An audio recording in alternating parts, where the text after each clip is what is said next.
Puji Tuhan Bapak dan Ibu, saudara-saudari silakan duduk. Shalom, selamat berjumpa dalam ibadah minggu. Boleh sekali lagi tepuk tangan buat kita semua Bapak Ibu, terima kasih. Hari ini adalah hari yang sangat spesial karena memang hari ini adalah tentu hari Sabat. Maka hari Sabat adalah hari yang spesial bagi kehidupan kita. Yang kedua adalah hari Sabat hari ini diwarnai dengan perayaan Natal. Maka itu Natal juga adalah satu momen yang spesial buat kita semua. Nah kalau dulu-dulu Natal 24 Desember itu kita sebut dengan nama perayaan malam Natal. Tetapi sekarang kita mau ganti robah namanya, bukan lagi perayaan malam Natal, tetapi perayaan Natal GBI Mawar Saron Jakarta dan cabang-cabang. Oke, kemudian hari ini 25 Desembernya adalah perayaan Natal GBI Mawar Saron Jakarta.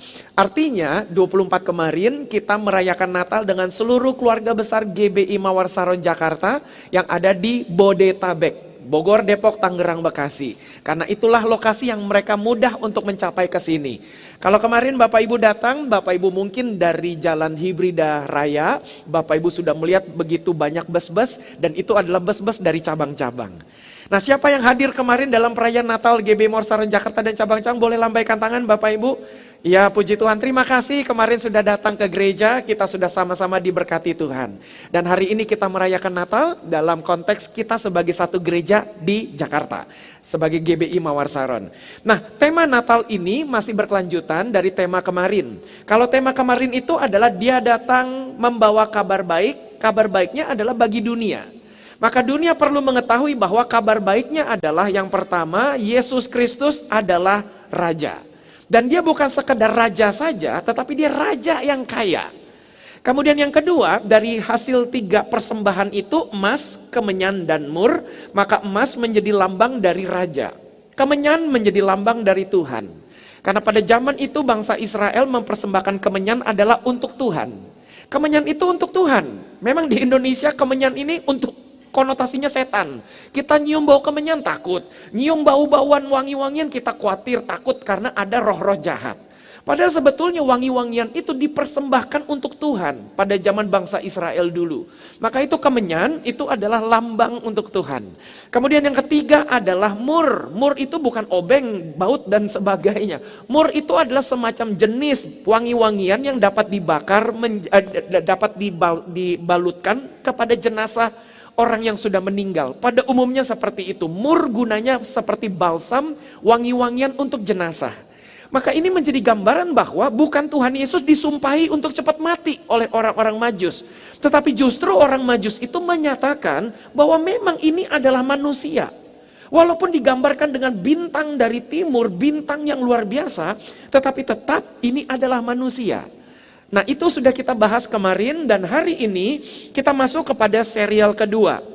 Serial kedua kita berbicara, dia datang membawa kabar baik bagi gereja. Coba katakan gereja sama-sama. Nah terima kasih. Gereja itu adalah Bapak Ibu Saudara-saudari dan saya. Tetapi gereja pun juga adalah gedung. Gereja juga adalah organisasinya. Maka ketika dalam khotbah beberapa waktu kemarin itu saya sudah sampaikan bagaimana gereja itu juga punya 3 wajah. Wajah gereja yang pertama itu adalah wajah dari gedungnya. Makanya Bapak Ibu Saudara-saudari harus bersyukur gereja kita ini punya gedung. Haleluya. Dibuktikan dengan berbagai macam kunjungan-kunjungan dari pejabat negara kita. Kemarin Natal GBI Mawar Saron Jakarta dan cabang-cabang, kita mendapatkan kunjungan kepada bapak kita yang ada di Jakarta Utara. Lebih sempit lagi di Kelapa Gading. Ketika kita menyaksikan video kemarin, ketika Bapak Kapolsek datang dan bagian dari TNI juga datang, saya hadirkan satu klip video. Bagaimana waktu itu orang-orang dari Jakarta Utara, Satpol PP, itu datang ke gereja kita atas perintah wali kota Jakarta Utara yang mereka namakan gerakan BBG. Kita pikir BBG dia mau bagi-bagi gas, nggak tahu bukan, BBG itu bersih-bersih gereja. Nah mereka datang bersih-bersih gereja. Maka itu mereka melaksanakan ini kenapa? Karena kita ini gereja. Namanya BBG, bersih-bersih gereja, kita gereja. Di mata pemerintah, di mata negara, gerejamu dan gerejaku ini sah sebagai gereja, punya izin gereja. Makanya kompleks gereja kita ini namanya Gereja Bethel Indonesia Jemaat Mawar Saron. Di sertifikat tanahnya pun ini bukan atas nama keluarga, bukan atas nama keluarga kami, atas nama Jemaat GBI Mawar Saron. Maka itu pemerintah mengakui bahwa ini adalah gereja. Maka itu mereka berkunjungan datang. Dalam kunjungan resmi, sidak mendadak. Kemarin dalam perayaan Natal, tim gereja kita yang menghubungkan kita dengan Polsek Kelapa Gading sudah menginfokan, Pak Gembala, Bapak Kapolsek mau datang pada perayaan Natal GBI Mawar Saron dan cabang-cabang 24. Gimana? Oke. Kemudian ditanya, beliau mau kasih kata sambutan, boleh nggak? Ya udah kasih, karena beliau adalah bapak bagi kita semua untuk area Kelapa Gading. Nah, ini menjadi contoh bahwa gereja itu memang terdiri dari gedungnya. Harus ada gedung, dan untuk mendapatkan gedung harus ada izin, ada dokumen-dokumen surat menyurat, akte-aktean. Bapak Ibu mesti tahu bahwa ada satu izin lagi, saya belum hafal namanya. Setiap 2 tahun sekali kita mesti perpanjang izin itu. Kemudian 1 tahun sekali kegiatan gereja kita harus kita laporkan kepada Bimas Agama Kristen di bawah Kementerian Agama. Itu kita laporkan. Berapa banyak kunjungan-kunjungan kita berjumpa dengan Bapak Camat, berjumpa dengan Bapak Kapolsek. Jajaran-jajaran tersebut ternyata mereka selalu memuji gereja kita. Haleluya. Gereja kita dikatakan gereja yang tertib di Kelapa Gading, mengikuti aturan-aturan. Bolehlah tepuk tangan buat kita semua Bapak Ibu. Kita mesti bangga dengan gereja kita. Kita mengikuti aturan. Saya mengikuti seperti Pendeta Yakob teladankan, di mana kami taat berorganisasi, mengikuti aturannya dari yang pertama organisasinya Gereja Bethel Indonesia. Itu induk organisasi kita. Maka itu saya punya kartu pendeta dari Gereja Bethel Indonesia. Kartu tersebut berlaku 4 tahun. Sesuai dengan masa periode kepengurusan dari Ketua Sinode dan jajarannya. Periode ini 2000 berapa tuh kemarin? 2019 sampai 2023 besok saya ditunjuk menjadi salah satu ketua departemen.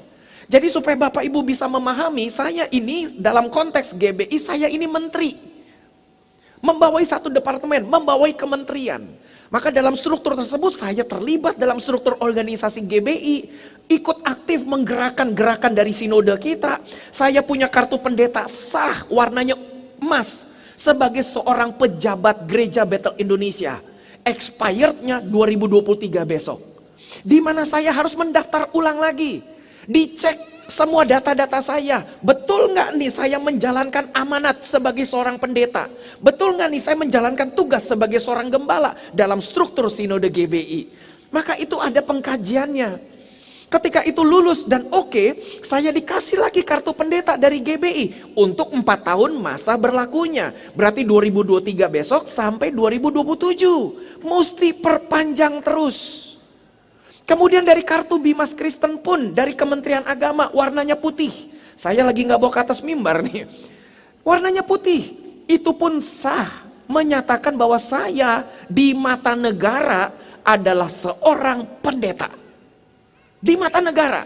Maka inilah aturan organisasi. Jadi gereja terdiri dari 3 elemen. Saya suka sebutnya Trinitas gereja. Maka yang pertama adalah gereja harus ada gedungnya. Kenapa ada gedungnya? Bukan pemujaan kepada bangunan mati. Tidak sama sekali. Tetapi bukankah kita tahu kita perlu satu tempat untuk umat datang berkumpul. Kita perlu satu tempat untuk umat bisa datang ramai-ramai. Membawa persembahan dari rumah. Kita datang sama-sama ke gereja. Kita bawa kolekte kita. Perlu tempat. Nah itulah makanya gereja. Gereja nggak bisa dipisahkan dengan gedungnya. Makanya kalau bercanda sedikit seperti lagu sekolah minggu, saya setuju dan tidak setuju untuk lagu sekolah minggu itu. Gereja bukanlah gedungnya, gerejalah orangnya. Setuju, tapi tidak setuju juga. Setujunya dalam kadar kalau dibagi persentase 33,33%. Dari skala 100% kita bagi 3, maka hasilnya 33,33. Setuju. Tapi 33%. Masih ada lagi 33%,33 lagi dan 33,33 lagi. 33,33 yang pertama, gereja itu adalah orangnya. Setuju. Karena kalau gedung gereja itu kosong tidak ada orangnya, apa jadinya?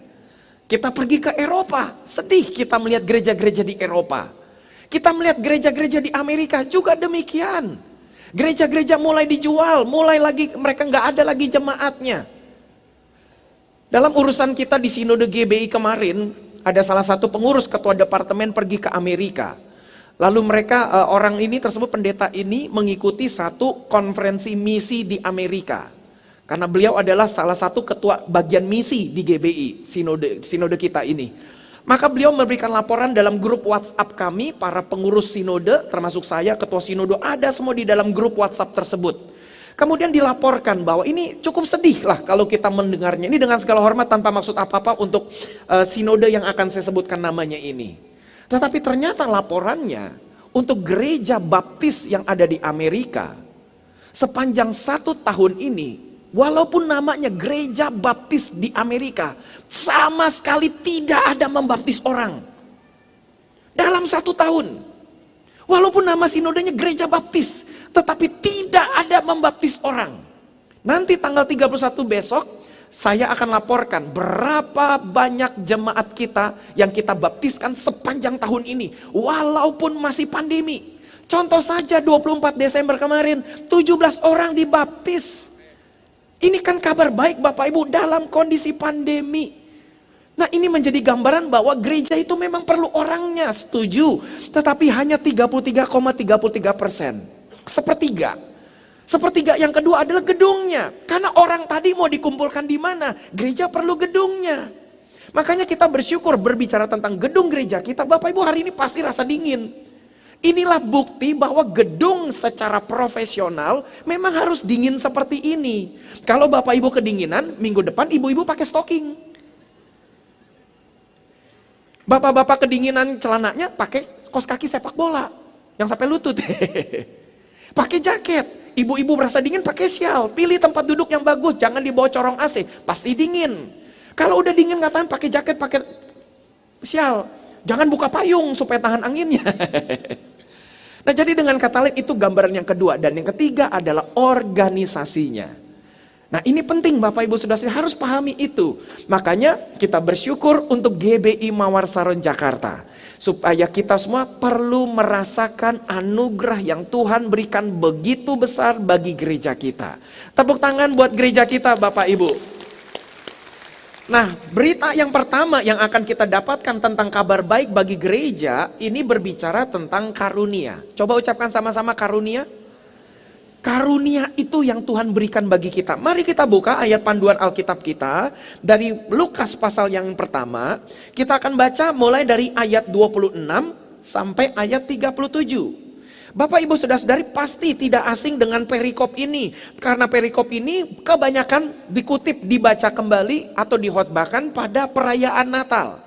Maka perayaan Natal 2022 ini pun saya tidak luput dari pembacaan Lukas 1 ayat 26 sampai 37. Tetapi kita akan kupas dengan sudut pandang gereja.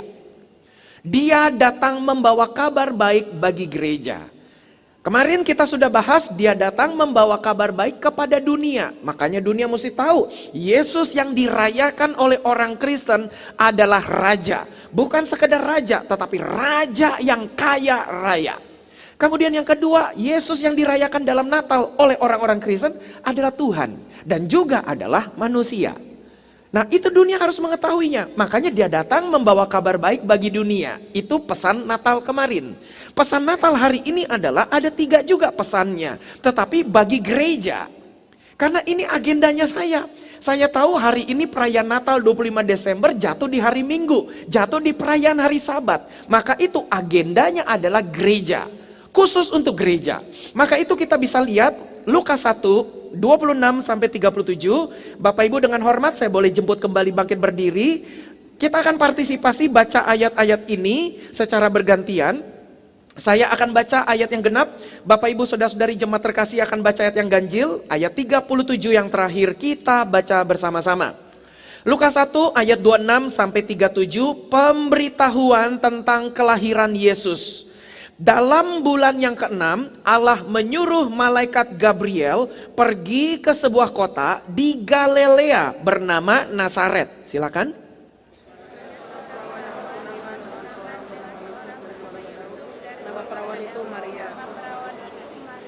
Ketika malaikat itu masuk ke dalam rumah Maria, ia berkata, "Salam, hai engkau yang dikaruniai, Tuhan menyertai engkau."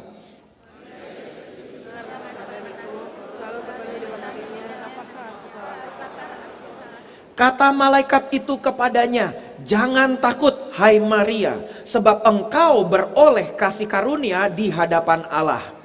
Sesungguhnya engkau akan mengandung dan akan melahirkan seorang anak laki dan hendaklah engkau menamai dia Yesus. Ia akan menjadi besar dan akan disebut anak Allah yang maha tinggi. Dan Tuhan Allah akan mengaruniakan kepadanya tahta Daud bapa leluhurnya. Dan ia akan menjadi raja atas kaum keturunan Yakub sampai selama-lamanya, dan kerajaannya tidak akan berkesudahan." Kata Maria kepada malaikat itu, "Bagaimana hal itu mungkin terjadi karena aku belum bersuami?" Jawab malaikat itu kepadanya, "Roh Kudus akan turun atasmu dan seorang yang tinggi akan menamai engkau. Sebab itu anak yang kau lahirkan itu akan disebut kudus, anak Allah. Dan sesungguhnya Elisabet, sanakmu itu, ia pun sedang mengandung seorang anak laki-laki pada hari tuanya. Dan inilah bulan yang ke-6 bagi dia, yang disebut mandul itu." Sebab bagi Allah tidak ada yang mustahil." Bersama-sama kata Maria, "Sesungguhnya aku ini adalah hamba Tuhan. Jadilah padaku menurut perkataanmu itu." Lalu malaikat itu meninggalkan dia. Amin. Terima kasih Bapak Ibu Saudara-saudari, boleh silakan duduk kembali. Kisah yang tidak asing dalam perayaan Natal, kunjungan malaikat Gabriel kepada Maria. Kunjungan ini memang adalah kunjungan tentu yang sangat spesial. Maria tentu menjadi wanita yang terhormat karena memang rahim dialah yang dipilih untuk melahirkan Tuhan Yesus Kristus, juru selamat kita semua. Dan dialah Tuhan yang menjadi manusia, dilahirkan oleh rahim seorang perempuan bernama Maria. Tetapi tentu saya sebagai seorang pendeta, sebagai seorang hamba Tuhan dan jebolan sekolah Alkitab, maka Alkitab kita ini mengatakan sesungguhnya bahwa Maria tidak berbeda dengan kita semua. Dengan segala hormat untuk Maria, Maria memang adalah orang kudus, kita juga orang kudus. Tetapi sebaliknya juga Maria juga orang berdosa, sama seperti kita. Maria juga perlu sebagai ibunya, perlu juga menyaksikan kematian Tuhan Yesus dan perlu mengaku dengan mulutnya bahwa anakku yang aku lahirkan itu adalah juru selamat. Harus juga Maria mengaku seperti itu, karena memang Alkitab mengatakan barang siapa mengaku dengan mulut dan lidah bahwa Yesus Kristus adalah Tuhan, dia itu diselamatkan dan plus harus disertai dengan baptisan air. Maka itu Bapak Ibu Saudara-saudari, kita bisa melihat contoh Maria menjadi gambaran gereja yang adalah kita semua. Kalau ada Bapak Ibu Saudara-saudari yang sekolah Alkitab, Bapak Ibu hari ini cara metode khotbah saya adalah alegori. Apa itu alegori? Mengilustrasikan, mencomot-comot dari berbagai macam topik-topik di Alkitab untuk saya bisa khotbahkan, ditarik makna rohaninya, diaplikasikan dalam kehidupan kita. Biasa-biasanya saya khotbah lebih senang ekspositori, mengekspos.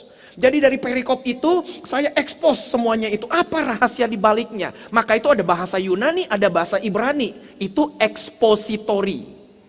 Nah, ngapain sih pendeta sekolah Alkitab sampai 4 tahun kayak begini kerjaannya? Nah, khotbah hari ini metodenya saya pakai alegori. Maria saya umpamakan sebagai gereja. Dan ini diperbolehkan. Alegori ada batasannya Bapak Ibu Saudara-saudari. Perlu tahu sedikit. Ada batasannya. Alegori tidak boleh sembarangan dihotbahkan karena kacau. Pernah kita dengar seorang pendeta berkhotbah begini. Dulu Daud pergi, kata Alkitab, ke sungai mengambil 5 batu licin untuk berperang melawan Goliat. Lalu dia berkata, tanya kepada jemaatnya, Bapak Ibu tahu 5 batu itu apa? 5 batu itu adalah Yesus. Y-E-S-U.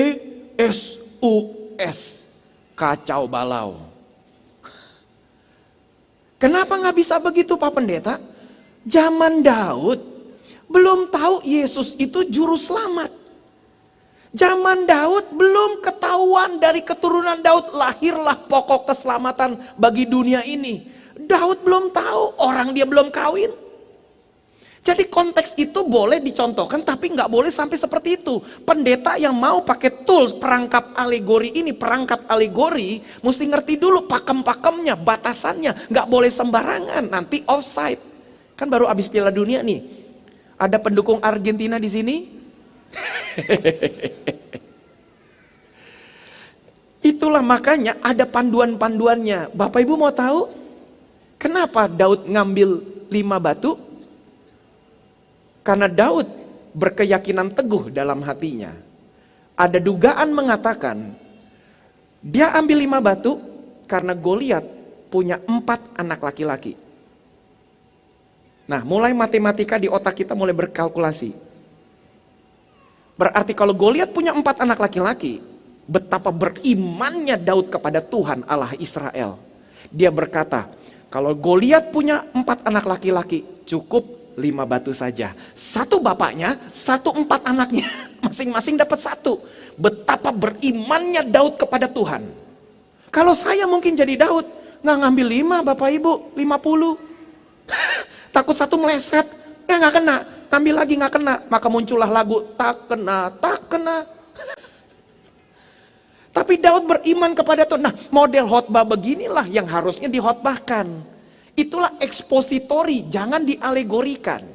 Belajar dikit lah tentang bagaimana metode pendeta berkhotbah. Makanya jadi pendeta nggak gampang Bapak Ibu.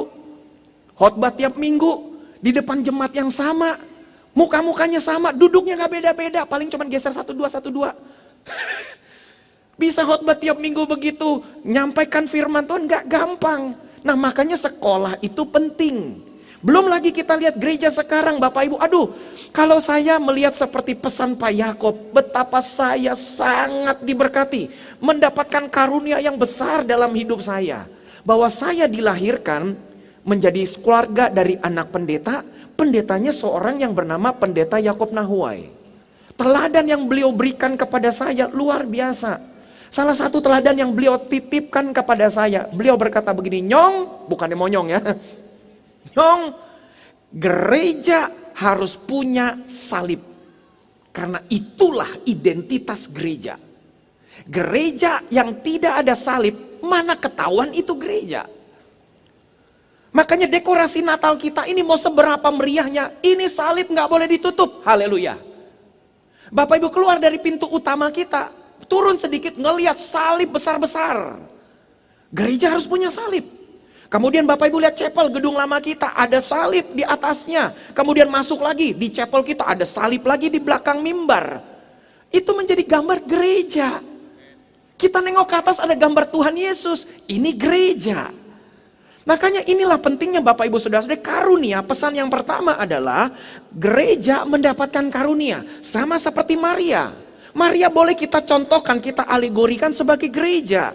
Maka itu Maria mendapatkan kasih karunia Allah. Ayat 28, ketika malaikat itu masuk ke rumah Maria, ia berkata, Shalom, hai engkau yang dikaruniai, Tuhan menyertai engkau. Bukankah ini berlaku bagi gereja? Gereja mendapatkan karunia, gereja juga mendapatkan penyertaan Tuhan. Katakan amin.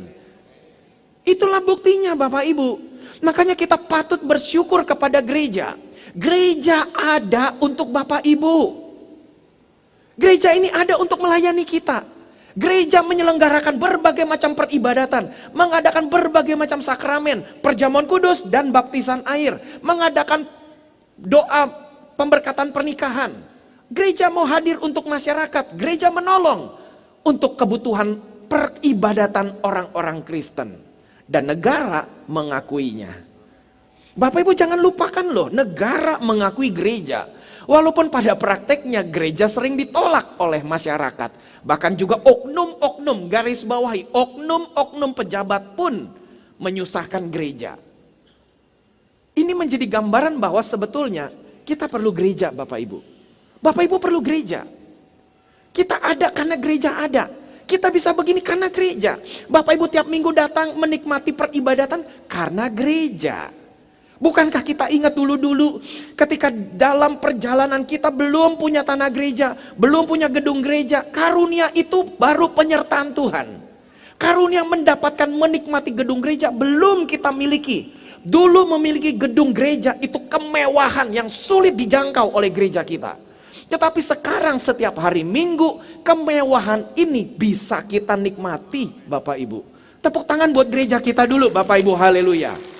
Maksud khotbah ini nggak ada maksud apa-apa. Bukan, oh ini supaya pendeta bikin gereja jadi, nggak ada maksud apa-apa. Tapi Bapak Ibu harus mesti sadar, kita ditolong banyak oleh gereja. Maka itu jemaat terkasih, karunia ini harus dimanfaatkan oleh Bapak Ibu. Karunia ini adalah gereja ada untuk Bapak Ibu. Tuhan Yesus bisa datang ke dunia ini perlu pinjam satu wadah, satu rumah, tanda petik. Rumah itu namanya rahim. Maka itu rumah yang dipakai adalah seorang wanita namanya Maria. Nah, rahimnya kita semua ini untuk datangnya Tuhan setiap hari Minggu, Tuhan pinjam dalam konteks GBI Mawar Saron, Tuhan pinjam gedung ini menjadi rumah rahim yang setiap minggu Tuhan datang. Maka itu kita mesti ke gereja. Coba masih ingat moto gereja kita apa? Apapun yang terjadi, sekali lagi apapun yang terjadi. Coba Bapak Ibu ngomong sendiri, 1, 2, 3. Ini kayaknya kedinginan ya. Itu moto yang harus digelontorkan terus sampai Tuhan Yesus datang. Maaf, saya sebagai hamba Tuhan melihat gereja sekarang sudah mulai tidak merayakan ibadah Natal. Gereja sudah mulai mempersingkat durasi ibadahnya. Persiapkan diri jemaat terkasih memasuki tahun depan yang tinggal seminggu lagi. Porsi ibadah kita akan kita kembalikan lagi seperti sedia kala. Kalau sekarang Bapak Ibu Saudara-saudari perhatikan, kita praise and worship, puji-pujian penyembahan, plus di dalamnya ada kolekta pertama, persembahan ucapan syukur kita itu dalam durasi 30 menit. Kita masih ikuti anjuran dari pemerintah, dari Kementerian Agama. Karena waktu pandemi mulai 2 tahun yang lalu, Kementerian Agama mengeluarkan aturan, semua peribadatan hanya boleh 1 jam. Hanya boleh sekian orangnya, hanya boleh ini itu. Kita tertib ikuti aturan, nggak boleh ada jemaat, kita lockdown. Ketika peraturan mulai lagi, boleh sekarang orang datang dengan 20. Kita undang majelis-majelis penatua datang, diaken. Karena cuma 20, penatua diaken aja tambah pelayan waktu itu udah 20 lebih. Belum lagi tim kameramen multimedia, jumlahnya banyak. Kemudian boleh 100, kita mulai undang, ayo pelayan datang yuk pelayan. Mulai ketika dibuka lebar, oke kita undang jemaat mulai bulan Mei kemarin. Kita ikuti aturan semuanya. Kita sekarang dulu masih ikuti bahwa ibadah itu 1 jam. Sekarang udah mulai 90 menit, sekarang udah 2 jam lagi. Tapi praise and worship-nya masih 30 menit. Masih belum cukup. Nanti kita perpanjang lagi 45 menit seperti sedia kala. Itu baru dirasa pas 45 menit. Jadi Bapak Ibu kalau nyanyi seperti kita lagi makan makanan kesukaan kita, jangan pas lagi enak-enak makan toto habis, porsinya kecil. Pas kita aduh kok kurang ya. Makanya kita mau tambah seperti itu Bapak Ibu. Supaya apa? Bapak Ibu bisa persembahkan nyanyian kepada Tuhan. Dan dalam durasi 45 menit itu, Bapak Ibu bisa istirahat sebentar dari kepusingan kita tentang pekerjaan. Suami istri lagi ribut, mertua mantu tidak cocok. Kita semua sampingkan itu dulu. Kita yang datang sakit penyakit kita bawa. Jangan nyanyi 45 menit, kita lupa sebentar terhadap sakit penyakit kita. Sama seperti monolog tadi dalam video Natal kita itu. Baca berita gempa bumi, PHK, lalu apalagi itu tadi? Berita-berita semua yang bikin asam lambungnya naik katanya. Kita di kantor berangkat naik mobil, setel radio, beritanya semua bikin kita khawatir. Baca berita di handphone khawatir. Grup WhatsApp kantor, grup WhatsApp keluarga, grup WhatsApp persekutuan doa kita di kantor dan grup-grup lainnya, grup komsel, grup pelayan, beritanya semua tentang malapetaka. Kita jadi takut. Kemarin waktu gempa berapa kali, semua saling berlomba-lomba kan, saling sharing gempa. Sampai ada yang berkata, waduh Pak, saya di kantor, lantai 30, gempanya udah kayak apa itu? Dia cerita begitu, kita baca, jadi kita bayangin, waduh kalau lantai 30 rasanya kayak apa ya? Kita jadi khawatir. Kemarin lagi saya baca berita lagi, pulang dari Natal kita kemarin, saya buka-buka berita sebentar sebelum istirahat tidur. Lalu baca lagi, ada satu truk, apa itu isinya kalau nggak salah, truk pasir. Bisa kebalik, nimpa mobil. Yang di dalamnya itu ketimpa penyek. Baca berita lagi di Pelabuhan Merak. Ada mobil, mau masuk ke perahu dari daratan, mau masuk perahu, nyemplung. Dia dengan istrinya, sampai saya baca berita, sampai kedengaran teriakan tolong, tolong, tolong. Aduh, kita dengerin aja udah ngeri ngebayanginnya. Jadi kalau kita baca berita sekarang, seperti kita berkata, Tuhan, buruan datang deh. Maranatha Tuhan, segera datang. Kita berpikir seperti itu. Tapi Bapak Ibu Saudara-saudari, gereja membantu kita untuk kita tenang sebentar. Makanya dalam ibadah gereja kita bukan memperpanjang Bapak Ibu. Bukan mau nahan-nahan Bapak Ibu di gereja. Justru Bapak Ibu dengan 2 jam di gereja, kita bersyukur. Kita lupa atas sakit penyakit. Kita lupa atas masalah. Kita lupa atas semua pergumulan hidup kita. 2 jam loh Bapak Ibu. Kita mesti bayar mahal dengan nonton di bioskop. Antri panjang-panjang, belum lagi di dalam, aduh filmnya 2 jam, kebelet pengen pipis, mau ke toilet takut ketinggalan, kita tahan-tahan dulu. Itu rela kita demi untuk mendapatkan sukacita. Pusingnya di kepala kita hilangkan sebentar, mau seperti itu. Orang rela konser sampai ke luar negeri, ke Singapura, untuk demi mau nonton konser dari artis favoritnya. Artis itu datang ke Indonesia, rela beli tiket juta-jutaan. Demi supaya 2 jam atau tidak sampai 2 jam, sebentar pusingnya hilang. Pulang dari konser pusingnya balik lagi. Pusing yang pertama, macet ya parkiran. Pusing yang kedua adalah aduh masalah lagi. Sampai ke rumah buka pintu rumah, ya masalah lagi. Makanya ketika besok Senin, hashtagnya I hate Mondays. Saya benci hari-hari Senin. Tapi dengan pergi ke gereja, kita diingatkan bahwa masih ada pengharapan. Masih ada solusi. Masih ada pertolongan Tuhan. Tepuk tangan buat Tuhan Yesus Bapak Ibu. Makanya saya pikir sekarang gereja mulai meninggalkan perayaan Natal. Tanggal 25 Desember udah tidak lagi ibadah Natal. Pak Pendeta, kelahiran Tuhan Yesus kan bukan 25 Desember. Capek lah tiap Natal bahas itu melulu. Mau 25 Desember, 25 Februari, 25 Maret, April, Mei, mana-mana saja. Cuman kesepakatan kita semua sudah kita nyatakan 25 Desember semua orang Kristen di seluruh dunia dari tahun berapa itu sampai sekarang sepakat 25 Desember sudah menjadi momen Natal. Udahlah itu saja, nggak usah pusing. Jadi kita rayakan Natal 25 Desember walaupun seminggu lagi liburan Natal, liburan tahun baru. Mari kita berani bayar harga buat Tuhan dengan pergi ke gereja. Justru karena ada gereja kita ditolong. Karena ada gereja Bapak Ibu bisa bawa persembahan kepada Tuhan dan didoakan oleh pendeta.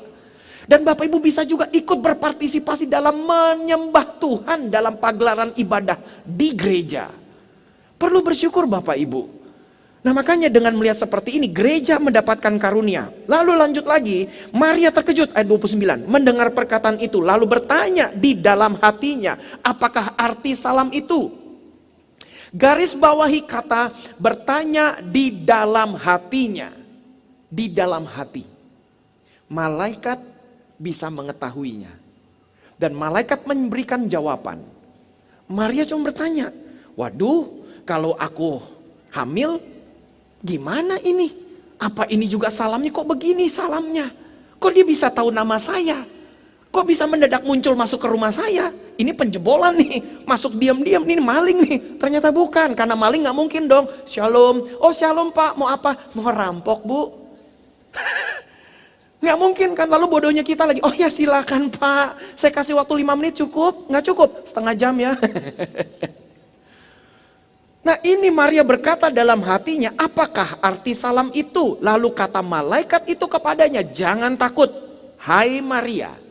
Maka Maria kalau kita contohkan, kita alegorikan sebagai gereja, maka pesan ini berkata kepada kita semua gereja, jangan takut sebab engkau, kita beroleh kasih karunia di hadapan Allah. Dalam konteks Maria sebelum kedatangan Kristus sebagai manusia, karunia Maria hanya karunia sebagai orang Yahudi, sebagai umat pilihan Allah. Tetapi Bapak Ibu Saudara-saudari, kita semua, kita memang bukan orang Yahudi, tetapi karunia yang kita dapatkan adalah karunia keselamatan di bawah nama Yesus Kristus Tuhan. Maka itulah karunia kita. Kita pergi ke gereja karena kita percaya Tuhan Yesus. Kita mau memberikan diri kita dibaptis karena kita percaya dan beriman kepada Tuhan Yesus. Maka inilah karunia bagi kita. Bahkan Rasul Paulus mengatakan, apa yang kita tahu sekarang ini, tahun 2022, adalah semua yang dinantikan oleh nabi-nabi di perjanjian lama dan oleh orang-orang yang ada di perjanjian lama. Mereka yang bertanya-tanya, dari mana keselamatan itu datang? Siapa Mesias itu? Siapa gerangan rahim perempuan yang akan melahirkannya sesuai dengan nubuatan dari kitab Yesaya? Mereka bertanya-tanya, kapan nubuatannya kitab Daniel? Kapan nubuatannya Yeremia? Kapan nubuatannya Mika? Dan semua nubuatan-nubuatan yang lain. Bahkan mereka juga bertanya dalam buku Taurat mereka yang pertama, yaitu kitab Kejadian. Mana dan kapan nubuatan di mana Allah Bapa berkata kepada ular di Taman Eden, keturunan dari perempuan ini akan meremukkan kepalamu, dan keturunanmu akan meremukkan tumitnya. Mereka bertanya-tanya, kapan itu terjadi ya Tuhan? Ternyata puji Tuhan, terjadi sudah 2000 tahun yang lalu. Di mana lokasinya? Golgota. Ketika Tuhan Yesus tersalib, paku kiri di tangan kiri dan kanan, dan 2 paku memaku kakinya Tuhan Yesus. Itu menggenapi tumitnya dari keturunan dari wanita itu, keturunan dari Hawa, yaitu adalah anak manusia. Dia mati di kayu salib, meremukkan kutuk maut. Kutuk yang dikuasai oleh setan. Maka itulah digenapi.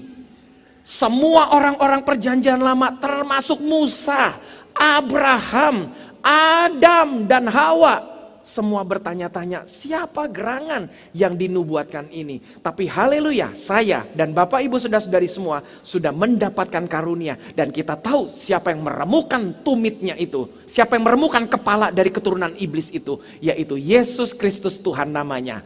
Tepuk tangan buat kabar baik ini Bapak Ibu. Simpan baik-baik dalam hati.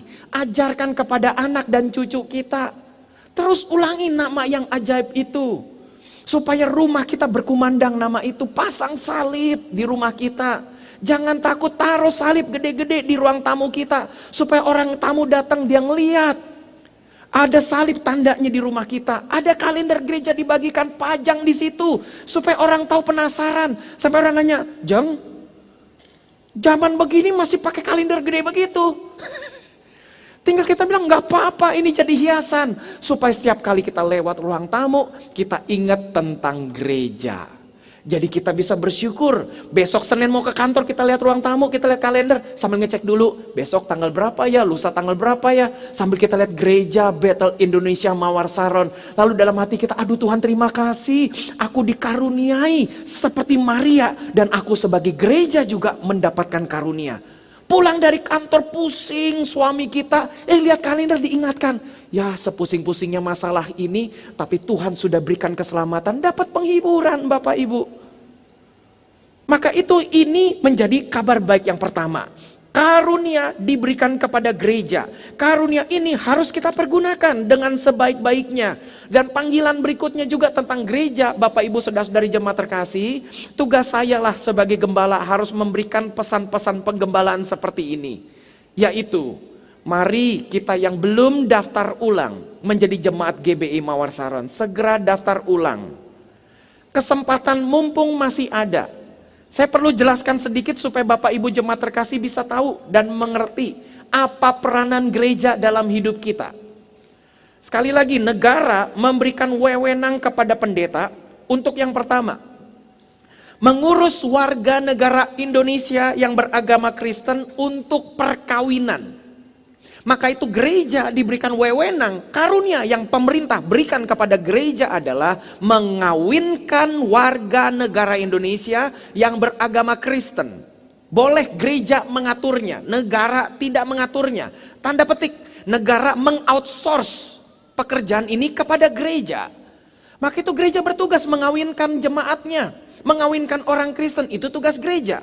Dan gereja boleh mengeluarkan akte pernikahan. Dan pemerintah pun mengakui akte pernikahan itu. Itu wewenang yang besar yang negara berikan kepada gereja. Itulah yang pertama. Maka itu ketika Bapak Ibu terdaftar sebagai jemaat, Bapak Ibu nanti bisa pergunakan fasilitas gereja sebagai jemaat. Nah maka itu yang pertama, untuk kita menikah, untuk kita kawin, atau anak kita kawin nanti. Itulah fasilitas gereja.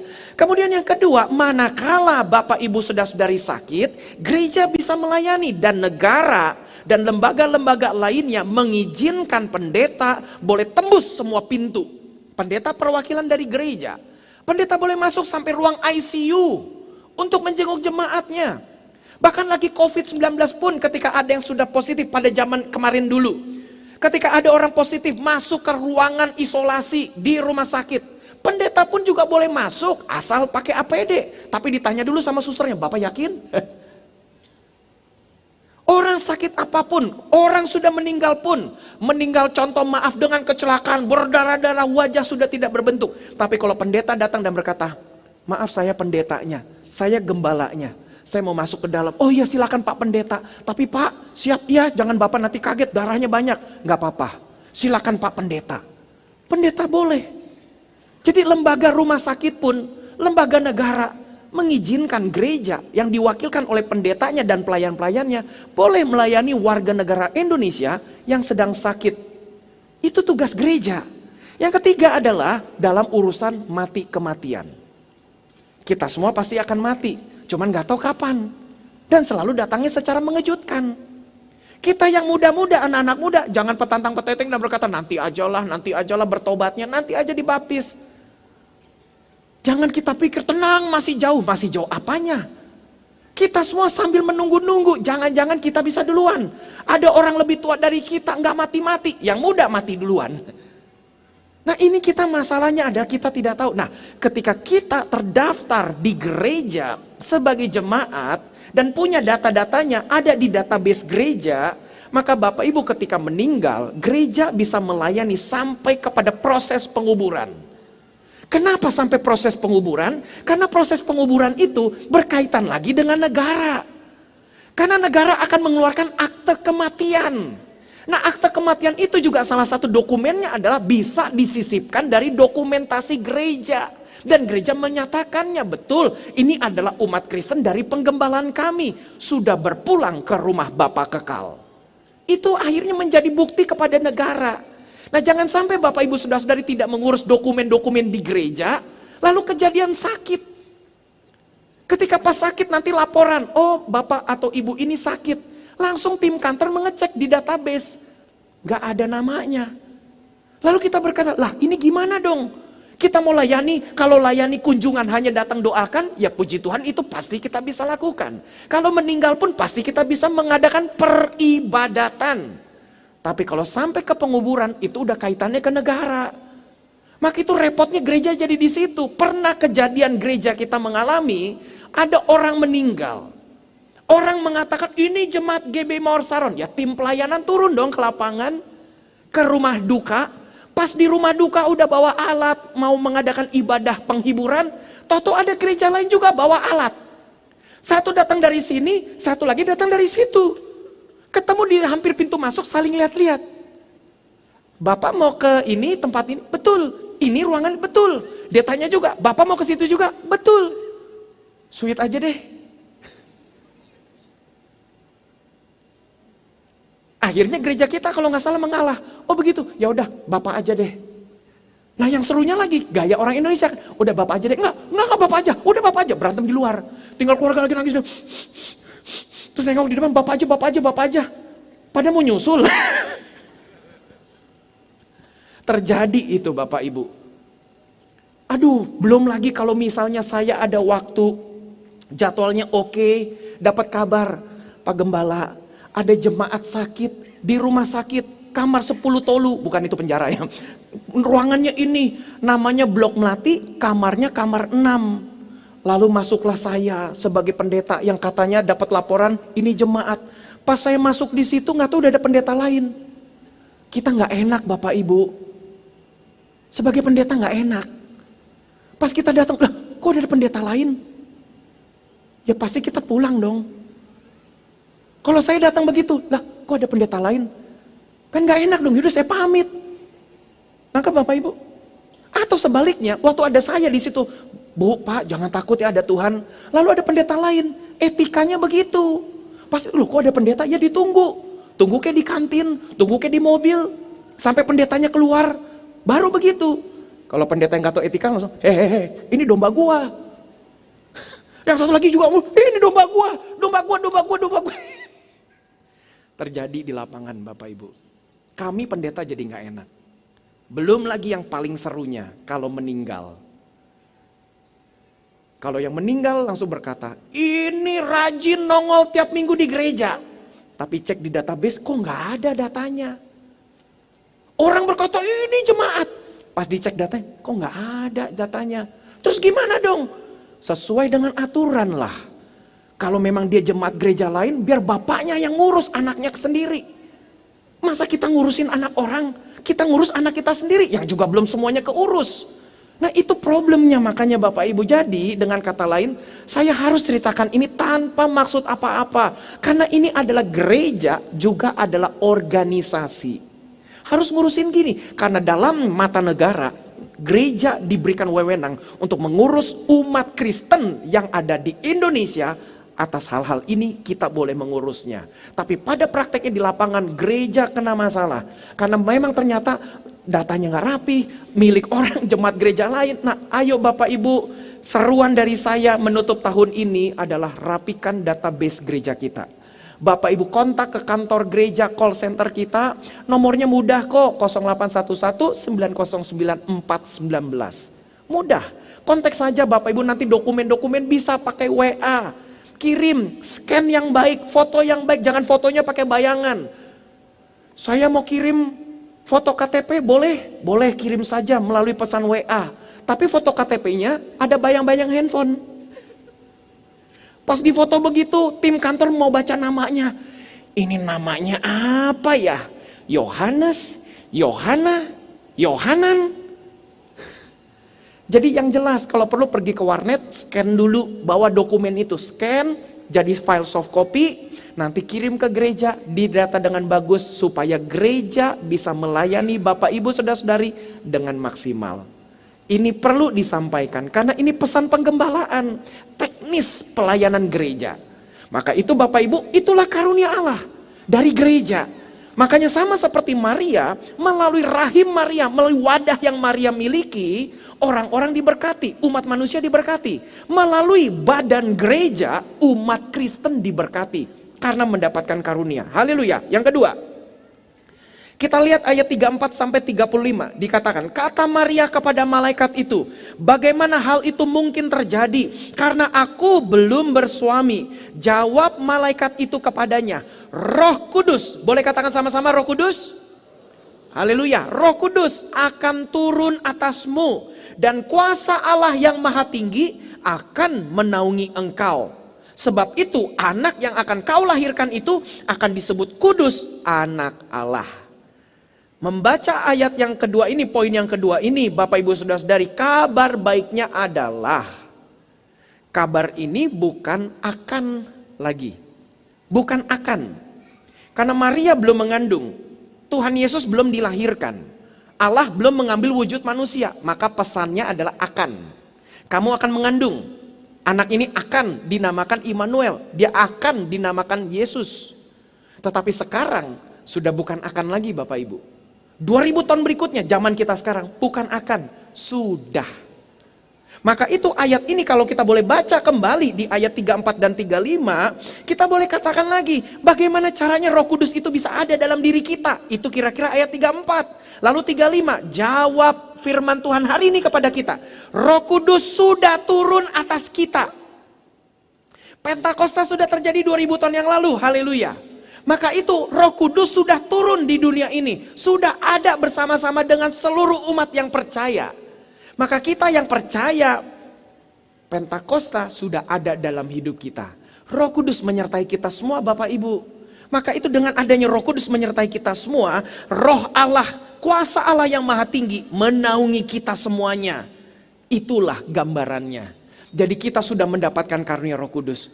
Bapak Ibu, nanti kita juga akan doa kembali sesudah firman Tuhan disampaikan. Bapak Ibu punya masalah, doa, angkat tangan dua-dua. Jangan sampai kita tidak beriman. Secara individu doa, percaya Tuhan pasti tolong.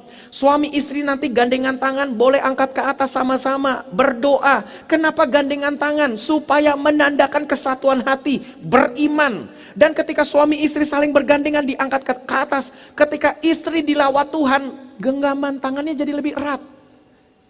Lebih kenceng, karena waduh diurapi. Suami jadi ikut, waduh. Sebaliknya juga gitu, keluarga juga, anak-anak, semua orang tua ikut gandengan. Supaya merasakan jamahan Tuhan. Itu tujuannya Bapak Ibu, karena kita gereja karismatik. Gereja Pentakosta, ini gaya karismatik. Dan gaya karismatiknya modelnya begini, kita praktekkanlah gaya karismatik. Seperti dalam ibadah minggu keempat, jam 5 sore, mungkin minggu kemarin atau 2 minggu yang lalu saya sampaikan begini. Bapak Ibu, entah kenapa saya sampaikan pada momen itu, saya sampaikan begini. Mungkin gereja kita sekarang, ini kan momen Natal, tentu ibadahnya dengan banyak lampu. Ini lampu kita sewa Bapak Ibu, bukan lampu milik gereja. Karena momen Natal kita buat lebih meriah, lampunya lebih ramai di belakang panggung ini. Minggu depan lampu-lampu ini sudah tidak ada lagi, sudah selesai.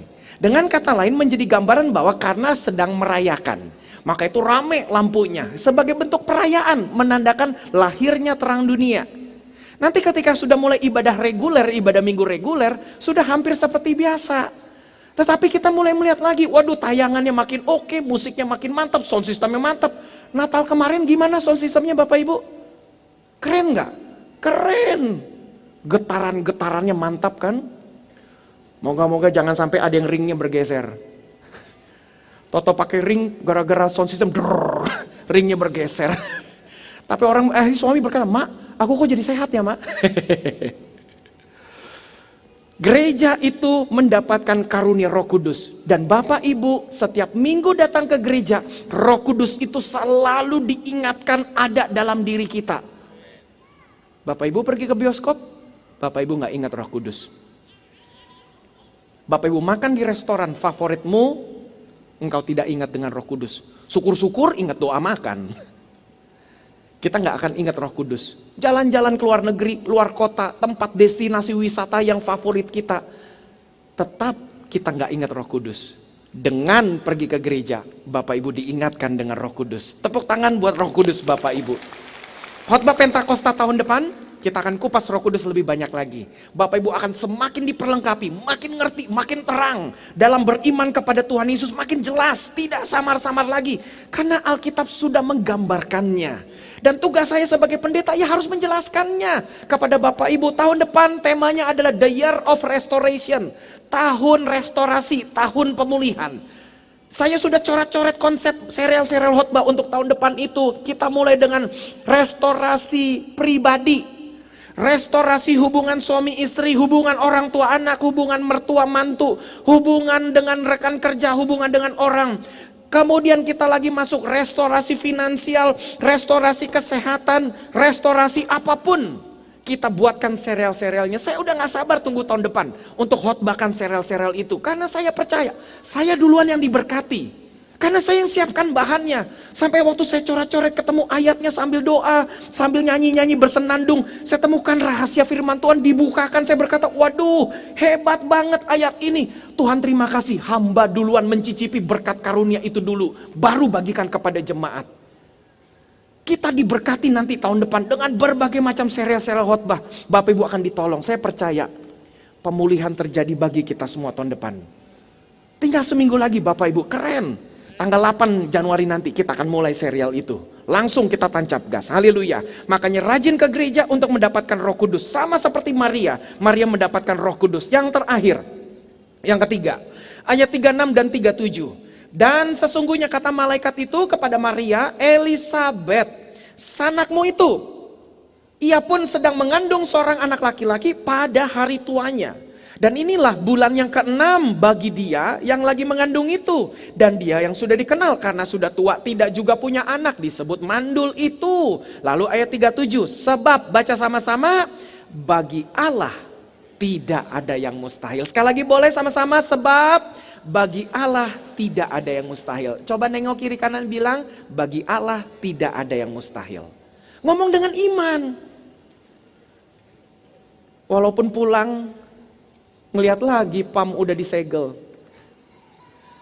Walaupun pulang, disambut lagi dengan bunyi PLN. Bunyinya gimana? Nah, ketahuan tuh yang pernah bunyi. Sampai tahu udah bunyinya pun kita masih berkata, mak tenang mak. Masih bisa setengah hari ini bunyinya, biarin aja.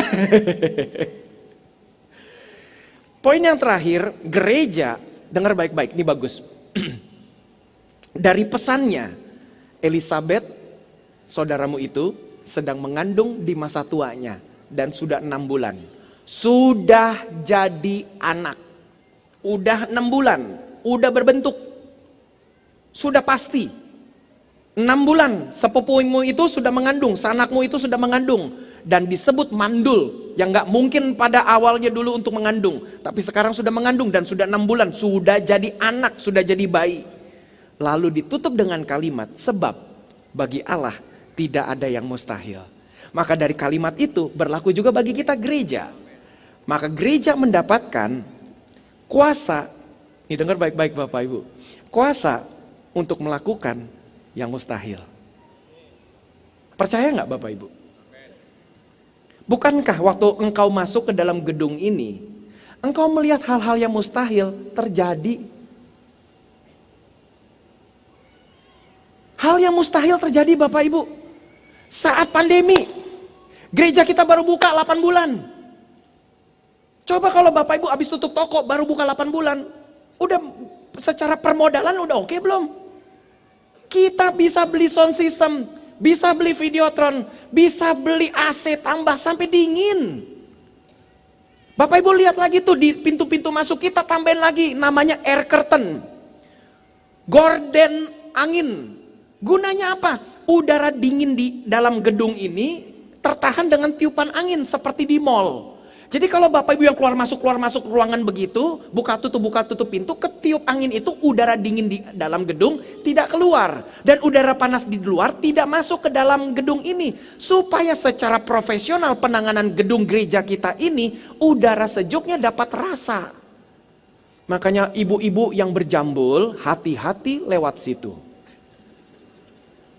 Ke salon kemarin, sampai suami nanya-nanya, mak belum pulang, mak belum pulang, kita mau ke gereja. Sabar pak, lagi di blow. Jambul tinggi-tinggi, pas masuk ke situ ketiup krepes. Bapak-bapak yang pakai wig hati-hati. Sebelum dari mobil udah ngaca dulu di spion tengah. Mam, gimana wig? Aku kelihatan nggak? Nggak kelihatan pak. Pas masuk situ ketiup angin, wignya copot. Lalu kita nggak sadar lagi, pas masuk nyanyi-nyanyi, haleluya, haleluya, running text. Mohon yang wignya jatuh, tolong ambil ke multimedia. Lalu kita lihat lagi, mak, ada yang pakai wig juga ya kayak aku. Iya pak, pas nih. Pak, punya papa. Kita sampai siapin itu Bapak Ibu. Waduh, ini puji Tuhan, tim yang ikut bantu saya bersyukur. Timnya luar biasa Bapak Ibu. Saya sudah izin sama bapak-bapak ini, saya bilang, saya izin, saya tidak mau sebut nama bapak-bapak dari mimbar. Supaya apa? Biar apa yang bapak-bapak lakukan, jemaat tidak tahu. Biar itu dihargai oleh Tuhan.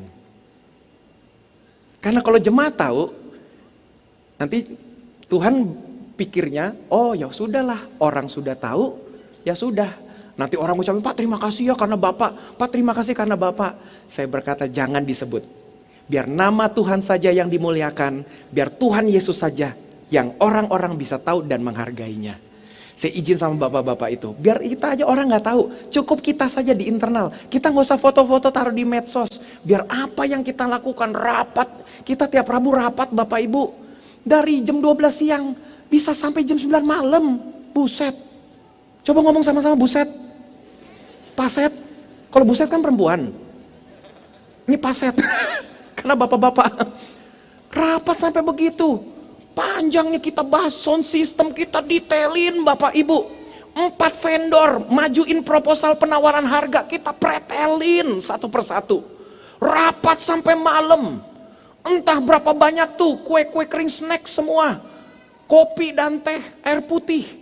Waduh, kita rapat sampai detailin semua. Bapak Ibu gak kenal kan orang-orang itu? Tapi semua puji Tuhan berjuang untuk gereja kita. Supaya gereja kita ini bisa tetap bagus dan diberkati Tuhan. Aduh puji Tuhan, haleluya. Makanya Bapak Ibu ayo dukung gereja kita. Kan kita nikmati sendiri, ini rumah kita. Izin saya cerita begini. Ketika Natal 24 kemarin, ada satu pelayan. Saya lihat, saya salami, kan saya satu persatu saya salami itu kemarin kan, sebelum ibadah mulai. Lalu saya tanya, loh kok nggak pelayanan? Iya habis nggak ada yang kasih tahu. Loh, ini kan rumah kita. Kalau ini rumah kita, panggilan melayani itu pasti selalu ada. Kalau ini rumah, kita tahu rumah cara merawatnya. Gak usah nunggu-nunggu. Nah, sampah dong buang keluar. Itu anak kecil. Tapi kalau udah dewasa tahu, Mak, udah penuh, aku buang dulu ya sampah keluar. Taruh keluar. Mak, dengar-dengar besok mau ada tamu datang, aku bantu cuci piringnya. Aku ada sih lagi mau nyusun skripsi, tapi tahu karena rumah besok mau datang tamu, pasti kita bersihin dulu, susun dulu. Anak perempuan juga datang, Mak, mau aku bantu masak, Mak, mau aku bantu ini itu namanya rumah. Jadikanlah gereja ini rumahmu. Jangan jadikan gereja ini rumah asing. Namanya kita lagi bertamu, sungkan masuk ke dapur. Sungkan kita masuk ke dapur kan. Masa ikut-ikut masuk ke dapur, lagi masak apa nih? Kurang asin. Pemilik rumah juga, ente siapa? Ayo Bapak Ibu jadikan ini rumah, bukan tempat asing. Ini rumah kita sama-sama. Mari terlibat melayani Tuhan sama-sama. Kesempatannya cuma sekarang. Selagi waktu masih ada. Selagi kesehatan masih ada. Pakai kesempatan itu. Jadi dengan kata lain akhir kata, kita bisa melakukan hal-hal yang mustahil. Saya ulangi jargon yang Pak Yakob katakan 1998. Waktu krisis terjadi di Indonesia. Pakai jargon itu, moto itu, ungkapan itu untuk menyongsong tahun depan.